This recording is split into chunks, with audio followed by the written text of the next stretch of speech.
Hey guys, so if you have bought the Blaze 15 and you got a squeeze valve, I'm going to show you how to put it together. Your Blaze is going to come with a couple of flare connections on the ends of the hoses and a flare, like a joining fitting. What we're going to do is we're going to remove this little adapter.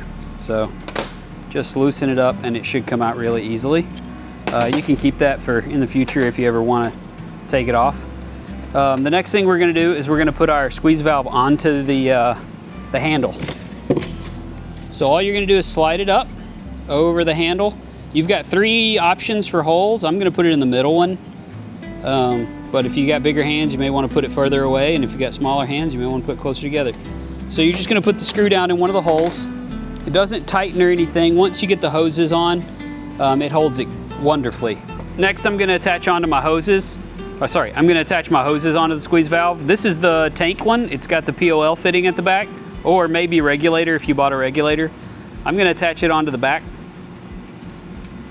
and then I'm going to attach my flame blade tube onto the front.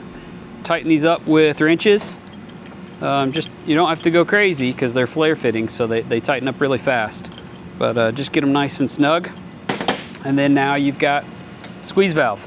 You'll definitely want to deal with this hose a little bit, the one that used to go to your tank. So I'd just zip tie it on a couple of times and make sure it's not going to go anywhere with the zip ties that we provided.